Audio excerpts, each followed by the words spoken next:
Because I'm not going to do much of an intro to sustainability for you, what I wanted to do was just tell you about the three key assumptions I'm making. Now, you may not 100% agree with these, or you may agree to different levels, but I think it's important to know that, where I'm starting from. So the first assumption is that climate change is an existential threat to all of us. And I think for me, the best way of looking at this in a country like US that's has a lot of data and it's politically much more stable than most other countries is following the money. So just as one example, what I wanted to do was look at, weather disasters costing more than $1 billion in damages. And these numbers are all inflation adjusted. And when you go back, in the 80s, every year on average, there was about three, in the 90s, five, and you can see the trend of it continuing. 2014 so far, basically as of July 9th, which was the most recent data, we were already at 15. And if you see the graph to your right, you'll see that most of these disasters actually happened in the second half. So we're probably well on our way of breaking that record. And it's one thing to just look at these and go, okay, that's a pretty terrible thing, and those are just numbers. But in reality, every time you have these, it's lost lives, it's lost businesses. So it's pretty impactful. The next assumption is time is running out. This is a part that's a little bit tricky because, we don't necessarily know what that time frame is and how the changes will look. And we know there's a lot of positive feedback loop and in a negative way when it comes to the temperature rise and changes that are happening. And, we have pretty accurate temperature measurements going back to the 1880s. And that slope is continuing to climb up and has not bended yet. And the last assumption, and this was surprising for me, to be honest with you, given the rhetoric that we constantly hear, but that is, as a society, we actually believe that climate change is real and these changes are happening and they're impacting us. And I looked at a lot of different polls that surveys had done, and I decided to pick one from the Pew Research Center. And I like this because of the question. The question basically was asking the US adults whether they think climate change is affecting their local community. That means change happening today, not change going to happen in the future.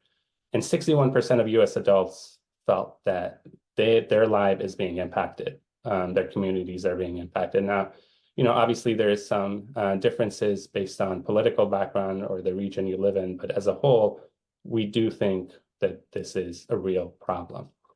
And just wanting to put things in a little bit of a perspective for you, I looked at some of the other issues that may be more controversial within our political climate and just see where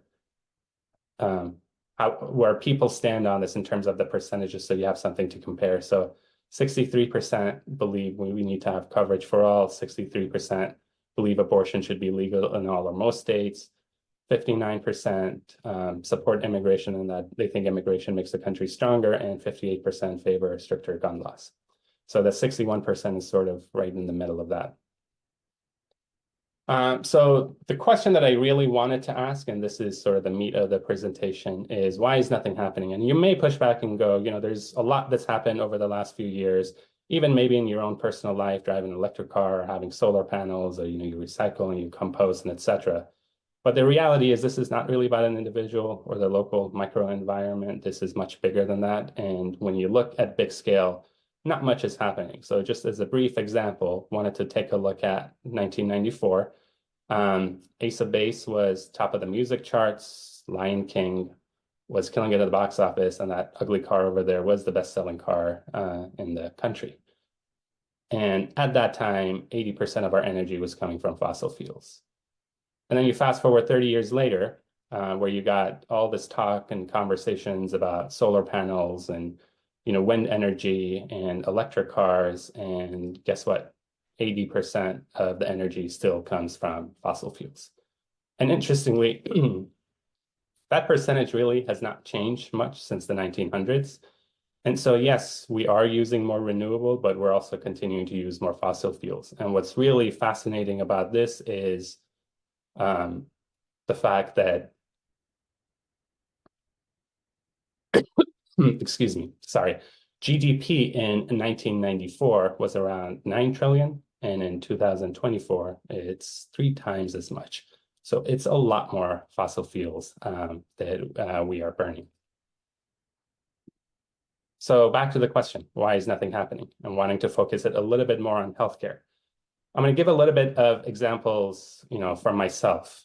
We know that we work in a very complex health system. Healthcare itself is pretty complicated, and you got all these stakeholders, bureaucracy, opposing views, competing priorities, the expense, and then, by the way, let's not forget that we're here to take care of patients. And the challenge is this. So, and you're going to see examples of this at the end of the presentation where, I'll show you this wonderful initiative that we've done and successful and celebrating it and everything that kind of goes along with that, great, wonderful story. But the reality is this is really how it feels to get to that, even for the most minor of projects that we work on. It ends up being months of meetings and conversations and getting buy-in. And sometimes you do all that, and then at the end, you still end up hitting that brick wall and have to restart. And we really can't bend that temperature curve if this is our approach to sustainability. So in the next probably 15 slides or so, I'm going to give you, at least my best attempt at answering that. And it's really difficult to cite sources for a topic like this. So instead, what I decided to do is just put a few of the books and resources that I used in putting together my version of an answer for this. And what I really wanted to do was to see if there are examples within healthcare where we had drastic changes and we were able to change the way we practice medicine very quickly and effectively. And if there's anything that we can learn from that when it comes to sustainability. And even though COVID is a great example of that, I'm really tired of talking about COVID, so I did not want to do that. So instead, I decided to focus on something that I thought was a lot more fun and actually goes along with our field of anesthesiology. Most of you are familiar with this painting of ether dome and William Morton providing the first ether in a public demonstration for surgery. And the more I learned about this, the more fascinated I became with this story. So that's part of what I wanted to share with you a little bit today. So ether was discovered in 1540. Early 1800s, there was speculation of its use for surgery, but then nothing really happened. And for the most part, it was just being used by people who were attempting to get intoxicated until October 16th, 1846, with that first public demonstrations. And this is where things get really cool. Within about 2 months of that, it was now being used in a different continent in London. And within 3 months after that, it was now being used in India. Now, to really understand the gravity of this, we need to kind of put ourselves in the world of 1840s. And, the question is, how do they communicate and how do they transport? And, any of you who may be trivia buffs may know this, but planes did not exist. The first plane of the Wright brothers took flight in 1903. Commercial flight wouldn't even happen until about 20 years after that. And when you go, well, maybe they had cars they could kind of drive around with, and that's also not the case. The first automobile was invented in 1886. So you go, okay, well, maybe it was not easy to get around. Maybe they could communicate with somebody else in London and say, hey, this is what we got to do. And the reality is the first commercial phone also did not exist until 1876. And if you want to get even more basic than that and use a telegraph, this is the more fascinating part of it, even for me, is the first commercial telegraph actually was established a month after that ether dome experiment connecting Washington to New York. So in that era, he was able to somehow make this thing go viral, which is incredibly impressive. And if you were a student in my entrepreneurship class in undergrad, I had a professor that would categorize every business idea or concept as either a painkiller or multivitamin. The concept was painkillers are the business ideas that truly address a really much needed need, as opposed to sort of a supplement category of multivitamins. And it's not to say the multivitamin approach won't be successful, but the painkiller approach, it makes it a lot easier to get customers, to grow and expand, and probably most importantly for an entrepreneur, get funding. And here you have a product that easily, quite literally falls into that painkiller category. But I think it's too easy to look at things that way. So then I wanted to see if there's another example of something that at least I would categorize under the painkiller category that would have changed medicine or could change medicine, but really did not take off the way ether did. And what was really interesting was in the same year, we had Dr. Semmelweis be the first person that identified the importance of hand hygiene in preventing spread of disease and preventing patient harm and patient death. To me, this has a much bigger impact on healthcare than ether. Even as an anesthesiologist, I think it's safe to admit that. Yet his experience was very different. At that time, personally, he was persecuted and ultimately died alone, which is pretty depressing. And even when you fast forward, more than 100, 70 years later, and this is just a chart from a few years ago from my hospital, you got committees and individuals who report on this monthly with thousands and thousands of observations. So think about the amount of resources we're having to put something that really should be very straightforward and easy to understand. And I think our hand hygiene police today, even if when they tap you on the shoulder, they're probably more than likely are going to get an eye roll from you as opposed to, oh, thank you. So how do we tell the sustainability story, and how do we approach things in a way that resembles more the Morton approach as opposed to the Semmelweis approach? And so that's really what I wanted to take a look at, and trying to understand what the differences are. And I think so much of that has to do with how we tell stories.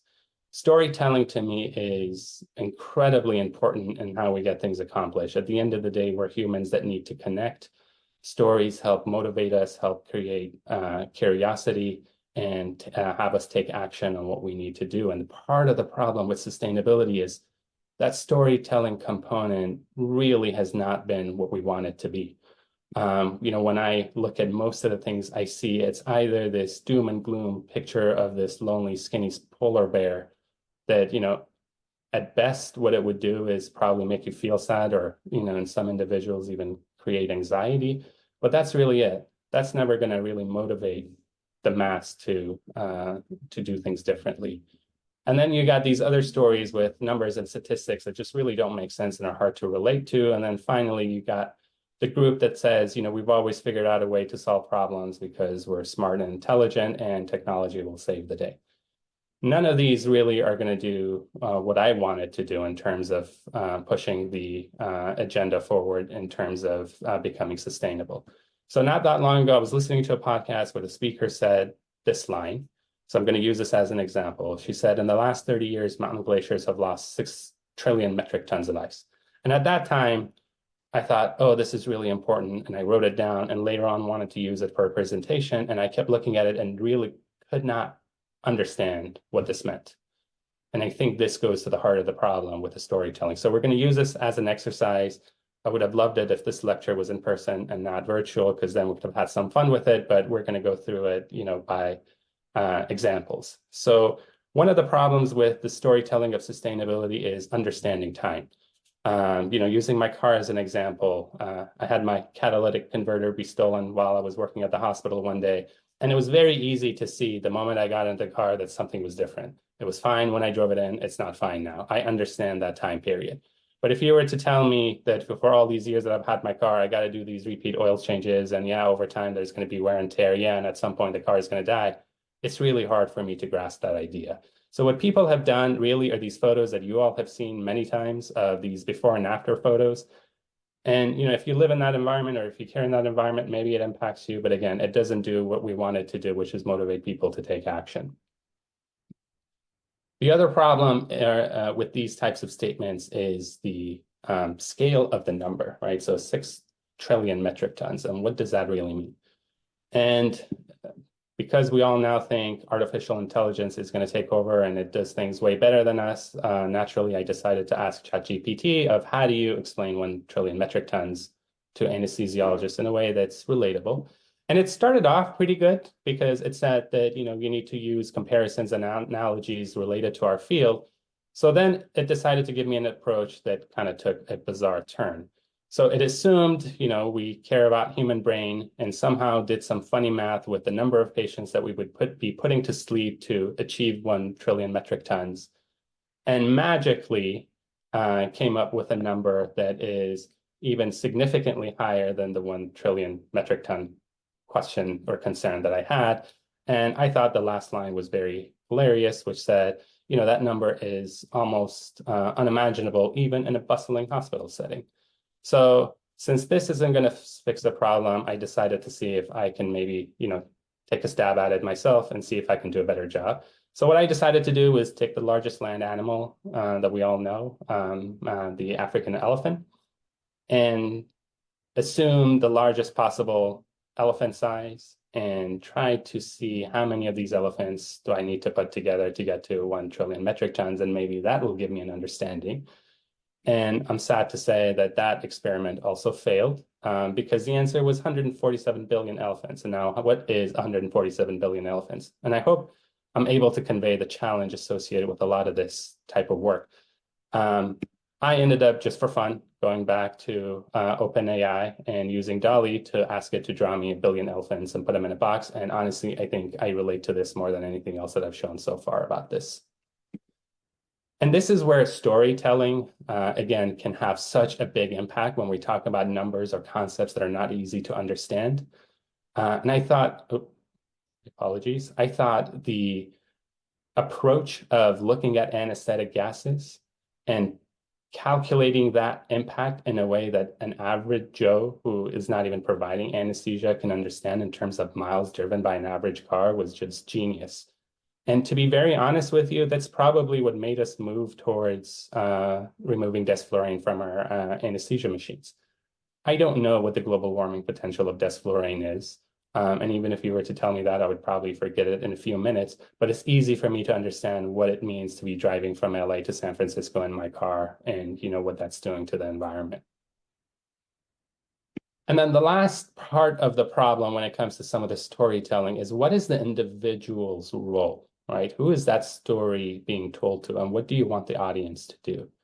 We live in a world that puts a lot of both praise and blame on the individual. And it's, I love watching the Olympics, and that's, the perfect story of that is right there where, you work so hard and you sacrifice everything and you won a gold medal. And it also implies that if you didn't win the gold medal, it's because you probably didn't work as hard as the person who did. And sometimes that may be true, but most times it really is not. And so when I look at, our impact or my impact on that 8 trillion metric tons of ice, if I don't recycle today, or if I don't drive an electric car, how is that gonna, what's my individual role in that? And this is for me where, the work on this presentation took a major turn, because I came across an article that's absolutely wonderful, and I highly recommend all of you to read it. It's an easy read and it's pretty short. And the title says it all, which is, I work in the environmental movement and I don't care if you recycle. And while I know it's always a no-no to put a lot of big words in a PowerPoint presentation, I decided that, because she can do such a better job than me of explaining this, of putting an excerpt in there. And, so I'll read that for you in case, you're driving or you're unable to read it. This insidious force tells us that climate change could have been fixed if we had just all ordered less takeout, used fewer plastic bags, turned off some more lights, planted a few trees, or driven an electric car. The belief that this enormous existential problem could have been fixed if all of us had just tweaked our consumptive habits is not only preposterous, it's dangerous. It turns environmentalism into an individual choice defined as sin or virtue. When you consider that global greenhouse gas emission comes from just a handful of corporations, it's victim blaming, plain and simple. I really identified with this, and I have to be honest, just reading it alone, I felt it took a major weight off my shoulders in a way that's enabled me to actually be more active in my work, because that's something that always bothers me, right? We all kind of, or at least with me, carry a lot of guilt if I'm doing something that is not sustainable. And what it tries to get at is, it's not that the individual doesn't have responsibility, but that responsibility may be different than what we have thought. So, give you an example of, we attempted or wanting to bring the reusable laryngoscope handles to our hospital. And I know Stanford has experimented with that in the past too. And probably spend about 20, 30 hours, many meetings, try to figure out how to make that happen. Because California has this regulation where it identifies that handle as a high-level disinfectant, meaning it needs to be sterilized. So I do all of that, try to figure out, how do we operationalize this? How do we bring this to our people? How do we introduce it? And then more importantly, how do we make sure we don't lose it? And maybe that 20 to 30 minutes would have been better spent if I'd partnered with other colleagues and other institutions and essentially have California regulation on this item changed to make it similar to every other state in the country and even Joint Commission. So that's where that difference in perspective and approach really is. And that was eye-opening for me, given the amount of focus and energy we're putting on the various initiatives at USC. And for us in our world, clearly there's more I can put on here, but these are some of the examples of entities and institutions that really have a big say in how we do things. And we have ways of reaching out to them, whether it's through various organizations or societies, that we're able to, gently nudge or put pressure on them to bring about system-wide change. And the question is, so how do you do that? And, at least in the next few slides, my attempt's going to be to try to come up with some answers for that. Obviously, this is a much more complex problem that can be solved in a few minutes. But one of the ideas that I really, really love is Kingdon's agenda setting model. Kingdon was a political scientist in the 80s that came up with a really elegant way of looking at how we bring about change. And even though it's mainly used for, politics and policy making, honestly, I use this method even when I'm meeting with my chair or the hospital C-suite. And so, the premise of this is, you have the key decision maker or entity that is constantly bombarded with a lot of information, a lot of random facts from all over the place. And if you really want them to take action, you need that window of opportunity to open. And the only way that window opens is if you have these three separate streams come together at the same time. So the first one is the problem stream. And that means that for that decision maker and key individual to actually believe there to be a problem. Sometimes we need to do work on this, and then other times we don't. So if you have a president who believes that climate change is real, you don't need to do much, but otherwise you may need to do a good amount of work to bring that awareness.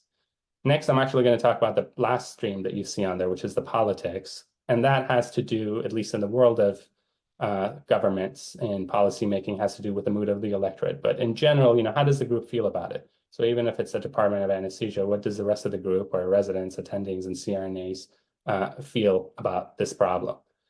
And the last part of it is the policy, which I think is the most challenging part. And that means at that time, when you have the problem and when you have the people who want to make change, do you have an actionable, implementable policy or ask that it's easily understood by everyone or the folks involved and addresses the problem you're trying to address? And when you have all of those at the same time, that window of opportunity opens, and that's when you're able to enable change.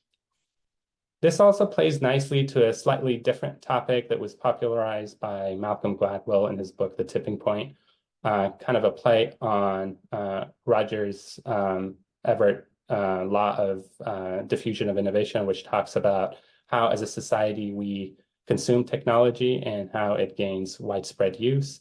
From Malcolm's point of view, there is a point beyond which you don't need to put as much effort, and that's called the tipping point. So all of your work and everything that makes something popular is really spent during the early phases to get you to that tipping point, and then after that, things snowball.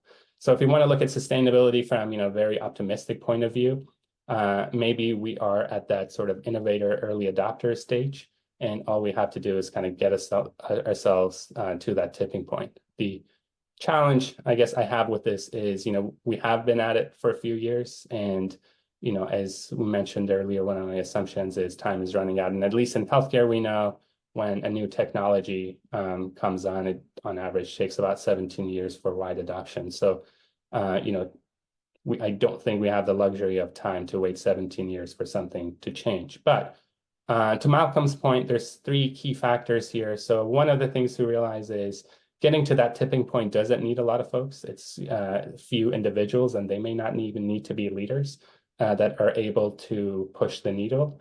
But what's really important in here is having something called the stickiness factor. And this, again, goes to that storytelling component is there a message? Is there an approach that it's easy to remember and it's easy for people to understand? And then lastly, this matches in many ways May's Kingdon's politics stream, which is the context, right? So if you want to hit the tipping point in healthcare sustainability in California, it may be very different than if you try to do it in Louisiana. So understanding that context really helps make a difference. But from my point of view, one of the limitations with that approach is, it's one thing to hit tipping point with a company or a brand or a TV show. It's very different when you talk about healthcare and the complexities of healthcare. So even when you do get to that tipping point, there's a lot of other things that you need to be able to do to make sure that that change stays. And for my money, the best writer and most influential on this individual on this topic is John Kotter with his 8 Steps of Change. And I'm just going to very briefly go through these, just in case you did not know them before. But the first one is creating a sense of urgency. And urgency, again, to me, is storytelling, but it's also important to make sure that we understand that urgency is not the same as panic. Urgency is how you try to inspire folks to act. And what you also need, aside from that sense of urgency, is having a guiding coalition of other individuals or institutions and entities that get together and help support. It's really important to have a strategic vision. Many of us gloss over all these sort of mission vision stories that we hear all the time. And this is really something different. This is letting people know how tomorrow is going to be different than today. And getting people to sort of align in their approach to the problem of sustainability and climate change. And then from there, you want to make sure that you have a good number of individuals who are involved. In my example that I go through as far as what we've done at USC, I always like to put the photos of the individual who are involved, so you'll get to see some of those folks. And the one after that is removing barriers. And this is very complicated in a hospital or healthcare setting. Sometimes these barriers are operational, but many times I've found that they're more, personality and individual driven. I don't have slides on it and decided not to go over it in the interest of time, but if you have not read Thaler and Sunstein's book called Nudge, it does a really wonderful job of talking about behavior modification and how getting individuals to act in a way that we think is most responsible. And I use a lot of those strategies whenever we're trying to start something new at USC. From there, we will want to first go after sort of the easier win initiatives and projects and start to build momentum and accelerate on those. And you want to celebrate those wins and congratulate and get people excited and motivated. But ultimately, what you really need is to make sure that that change has been anchored into the culture of that organization. And for me, I guess the way I look at this and see whether we've been successful or not is, if we hire a new faculty to our department within a short time period, what do they think of our culture and how we do things? And have they realized that, we care about sustainability and we want to reduce waste, or have they not? So, that's, there's policies, procedures, and guidelines as a part of it, but I think it's a lot more wider than that. So if I'm looking at the work that we've done so far at USC, I think we have a pretty good coalition and individuals, from the president of university down that are helping support the initiatives. I think we have a good amount of volunteers, although you can always have more. And we have been able to demonstrate and celebrate a good number of short wins, and some of those I'll go over for you in a moment. And, maybe we have a bit of a vision, although more work needs to be done. And, maybe we are starting to get to the point of taking on more complicated projects. But as you can see, there's clearly a lot more work that needs to be done. So with that, I'm going to transition to the final part of the talk, which is going over USC's journey to sustainability. Most of my focus is on Keck Hospital, although some of these initiatives have taken place in other sister hospitals as well. And Keck is an interesting um, hospital in that, we don't have ED, we don't have PEDS, we don't have OB. I also like to say we don't have any ASA 1s or ASA 2s, and sometimes even ASA 3s. We have the highest case mix index of all academic medical centers in the Vizient database. So essentially every single day is fun chaos. A lot of ICUs and ORs for a small footprint hospital. And just like many other institutions, we have our various scopes and goals, although for scope 3, the goals are still being established, and hopefully we'll have that sometime soon. What I really want to emphasize with our sustainability governance is, we were actually pretty late to the game. So most of this got started about 2 years ago when John Reuter, our Chief of Operations, came to USC to lead our sustainability steering committee. And then we have a few other folks who are dedicated and involved with the operations component, and the OR certainly being a key part of that. We also have this really neat research arm. The group calls itself KUSHI, Keck USC Sustainability Initiative. And it has individuals, very multidisciplinary, from various schools at USC: architecture, engineering, stats, population health, and of course, School of Medicine. And this is the group that's putting together some of the analysis, the papers, and publications. So what are the projects we've worked on? I'm only using the clinical example. So we got rid of desflurane actually before this group actually got organized and came together. We got rid of nitrous oxide, and I do want to give props to Dr. Kalra because I learned about the impact of nitrous oxide leaking about 1.5 years ago when I had a meeting with him. And we were able to, fortunately, very quickly get rid of both cylinders and central supply. So our anesthesia department is 100% nitrous oxide free. The only place we use nitrous oxide in our institution right now is in the electrophysiology lab, and where it gets used occasionally. But other than that, we no longer have nitrous. I don't typically like to have slides with brand company logos on there, but there was really no way of avoiding this one. Our anesthesia machines are GE.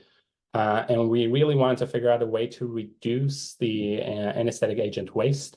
I know both at Stanford and some of the other UCs, you've been able to use your EMR in a way that provides alerts to the providers to reduce gas flows. Unfortunately, our EMR is not your EMR, and we spent about 6 months trying to figure that out and did not really come up with an answer. So we decided to go to the GE and use their software called Entitled Control, which does a really neat job of having the provider go to the low flow mode and use the least amount of anesthetic agent that is safe to deliver to the patient. We had a very successful pilot last year in September where we dropped usage by 73%.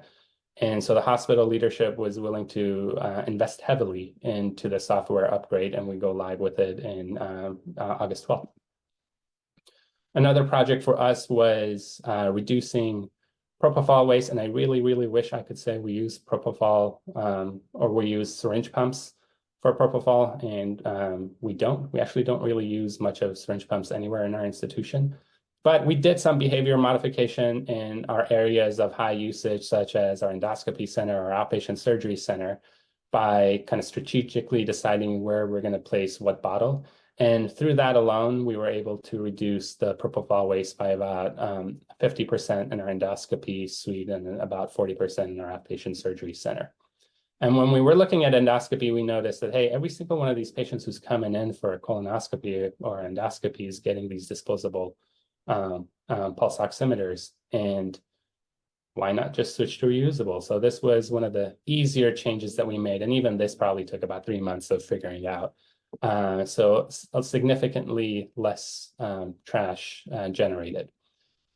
Speaking of trash, we were one of those institutions that for many, many, many years, even when I was a resident, only had 2 types of bins. It was either the pharmaceutical blue bin or the red biohazard bin. And that was because of a historical incident of being cited for having the wrong thing in the wrong bin. But this past year, we were able to reintroduce our clear bags to the ORs, and that's been very successful. And there's a significant cost advantage here too. So the X's on there is the multiples in terms of how much it costs for us, at least, of putting something in the clear bin versus a blue bin, which is 100 times more expensive.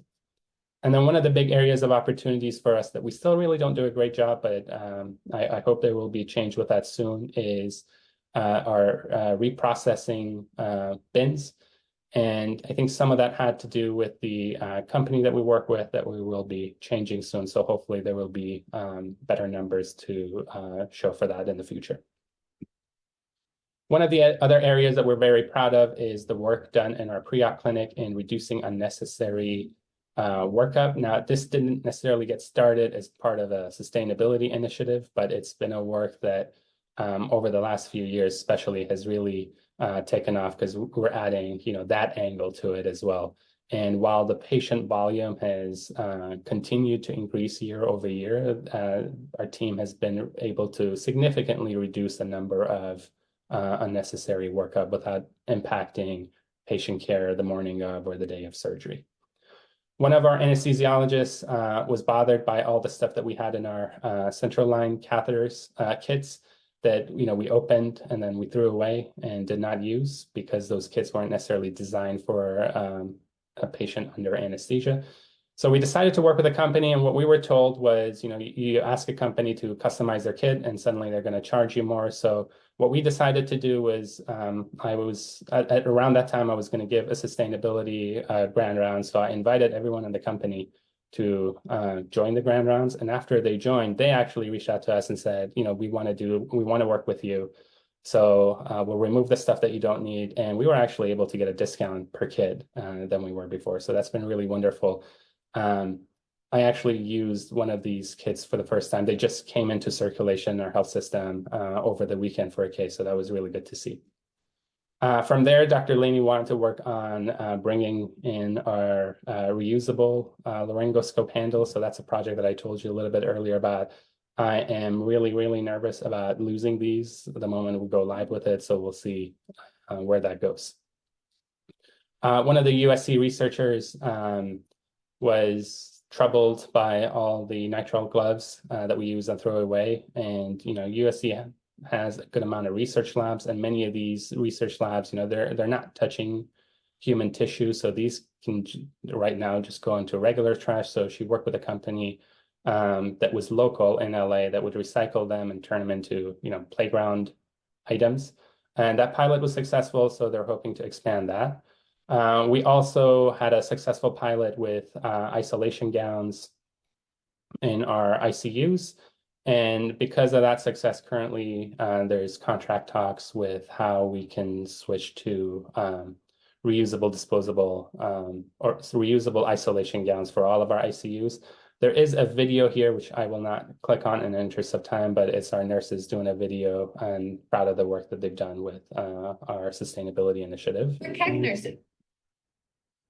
And I believe this is the last item I have for you, which is work done by one of our respiratory therapists who identified the problem of, anytime they go to the ICUs to intubate a patient, there's a whole bunch of stuff that goes in there, and now it's in that room with the patient, and infection prevention makes us throw everything away, whether they've been opened or not. So a very easy to do project of, why don't we just take everything that we need exactly to the room and leave everything right outside. So if we don't need it, we can not waste them.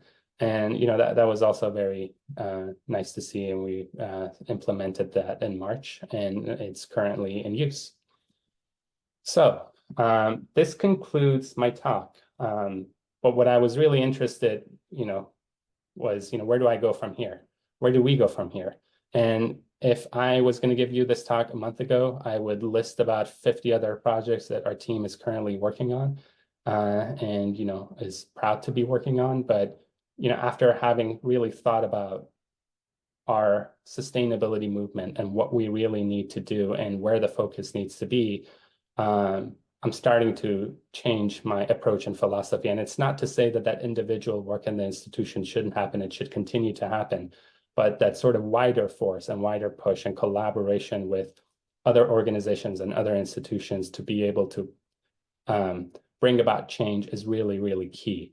So basically leave you with this slide of, hoping to channel in our inner Morton and do what he did for Ether with sustainability, and not to say, obviously I think what Semmelweis did was, even has more impact, but I'm talking about more the approach of making this thing go global very quickly. So with that, I will leave you with this last slide that I think reviews in many ways some of the various topics that I went over today. And this is sort of an assessment of, how Ether ended up taking over the world, which is William T.G. Morton was the first person who, with personal inspiration and conviction, effectively administered the right agent before the right audience in the right place at the right moment in history, and ensured that the news of his success spread all over the world. So I thank you very much for your time. Because I talk so much about storytelling, I put a couple of books related to nature and climate change and a podcast that I like listening to. So if you would like to read or listen to podcasts, feel free to enjoy these. And I'm always happy to respond to anything you may have, even outside of this lecture time. So feel free to reach out to me at any point.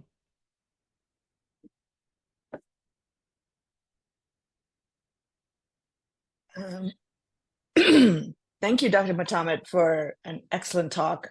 Definitely a sobering reminder that there's more to do and how we can change some of the things in a very unique way. There are a few questions and some comments. Before I sort of open those up, I kind of had a question. How do you, or how does, when you do the reusable laryngoscopes, et cetera, is there a way to to share the data on what that actually does, not just with respect to disposable laryngoscopes, but how it sort of offsets with the labor, as well as the water usage and the electricity, et cetera, right? Because it's not just about the front facing, but you also have to take into consideration what happens on the back end. So could you sort of comment on that, and then I'll ask some more questions later.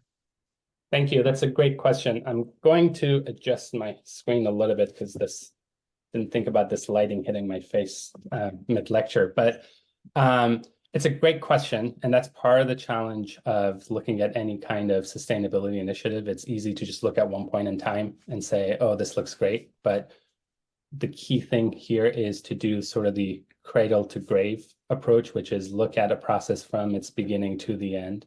And that's known as the life cycle assessment. Jody Sherman, who's a pioneer in sustainability in healthcare, has done a fair amount of work on this, and specifically a really wonderful article on laryngoscopes. What we also looked at, so we really looked at our process of how we were going to sterilize these. So, for us, one of the things that we decided to do was, had a lot of good meetings with our central sterilizing person to say, put these laryngoscope handles in the same trays that they were going to put the surgical trays, so that we're not running the system new. So, because these aren't big, there's a little bit of space. Why don't you just also put that there on the side? So through that, at least we know we can significantly reduce the carbon footprint or the water usage associated with bringing this back into circulation. But in Jody Sherman's article, even if you account for that, it still ends up being better for the environment. And one of these problems with the disposables that we have, as I'm sure you guys know, is with every single use, there's also battery or batteries that are now being thrown away. So one of the other projects that we have right now is introducing a process or system to collect and recycle these batteries, although I'm hoping that we would have less batteries if we're able to use these reusable handles. And one of the other changes that's happening, we definitely see it in our trainees, is the ask and the request to use more and more video laryngoscopes. So there's different approaches that you can do with those, whether it's now the sleeve that you're throwing away or potentially using a reusable video laryngoscope. So a lot more work needs to be done, but at least when it comes to these handles, we feel pretty confident that the environmental impact for our institution would be less than the disposables. Okay, thank you for that. Do you think the individual anesthesiologist cutting down on fresh gas flows of volatile use is the equivalent of individuals recycling? Um, and this is asked by somebody else, so I'm just going to read it as is. Anesthetic emissions make up a small percentage of the healthcare carbon footprint. I support a reduction, but it seems there are much bigger ticket items to tackle what would have greater impact. Yeah, so that's I'm gonna, I guess, interpret that question how I think that audience member felt, but I think that kind of goes into what was surprising for me in putting this talk together. It's not that that individual role doesn't matter, and we do know that there is significant impact of that greenhouse gas emission, but it kind of go with our anesthetic agents. But go back to that article of, it's good that we're doing all of this, but it's also not good to make someone feel guilty if they're not, when the bigger problem is something different. And the bigger problem is the few entities or organizations or companies that are significantly responsible for using fossil fuel or pushing us sort of in this consumptive sort of approach and mentality. So I'm still, to be honest with you, struggling to figure out where I land, especially after having done this talk, because if you would have asked me this question a month ago, I would have 100% unequivocally said, yes, it's the anesthesiologist's response, right? We can also be the leaders of sustainability. We do know that there's significant impact associated with these anesthetic agents. But even if you get all the anesthesiologists to not use desflurane, you still have a major problem that has not been addressed. So I think the truth is with both, but I do really think we need to focus our efforts on our group on a more global or national setting and pushing and expecting change that helps drive us towards net carbon neutrality.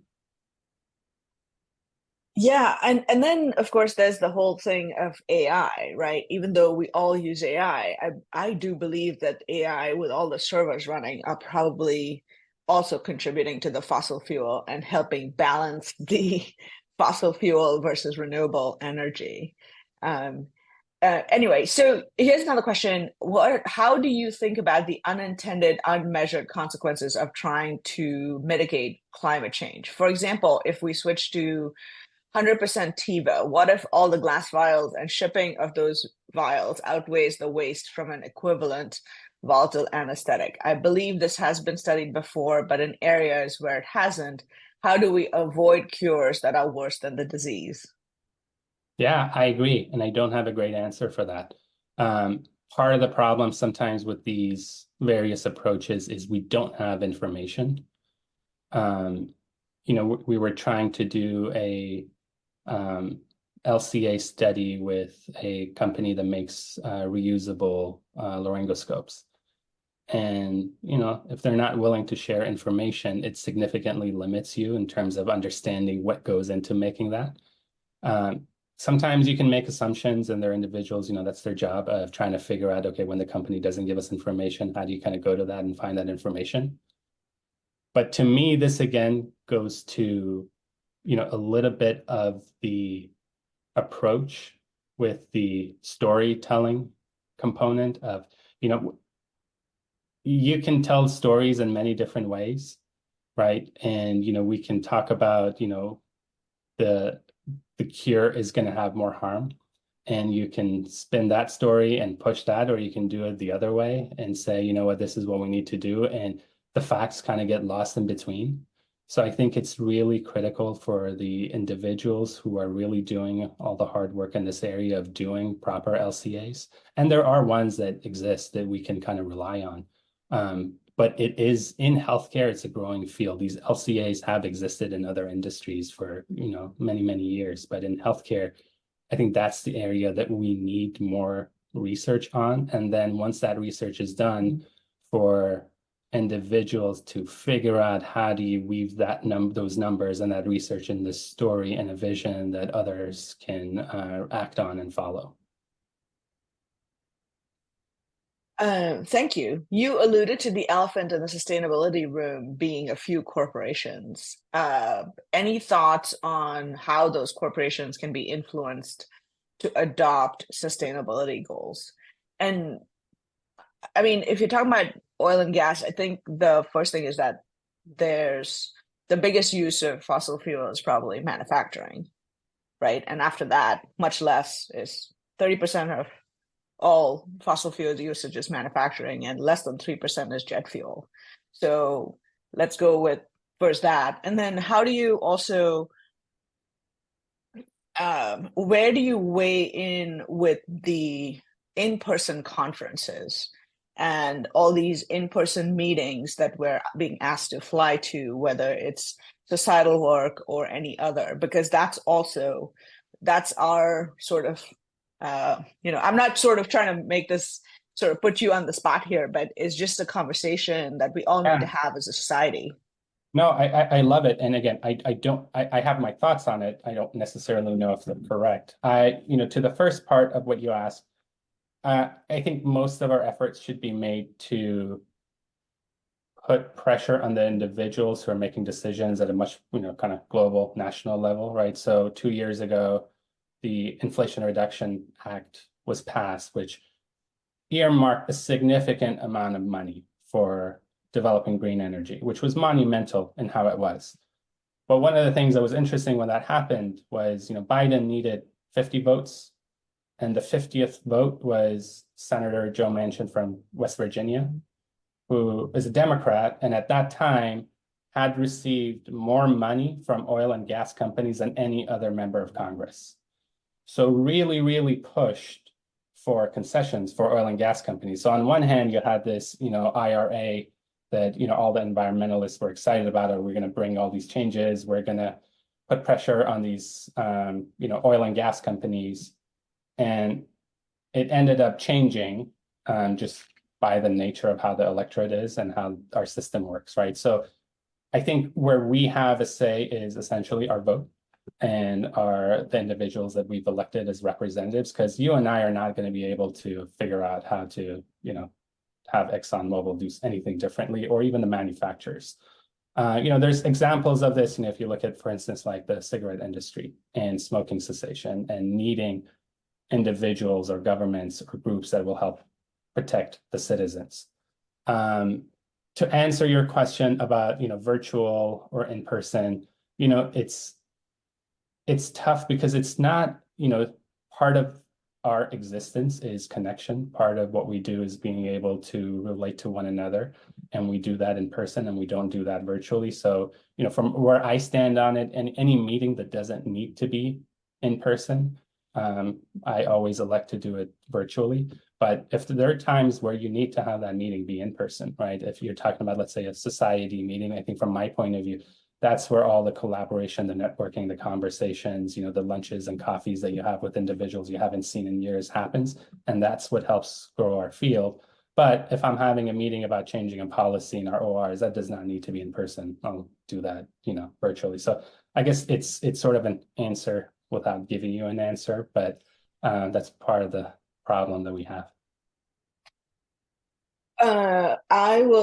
Okay, so two more questions. How do you sell to C-suite folks the strategy of spending more money to decrease our environmental impact, carbon footprint, as well as landfill?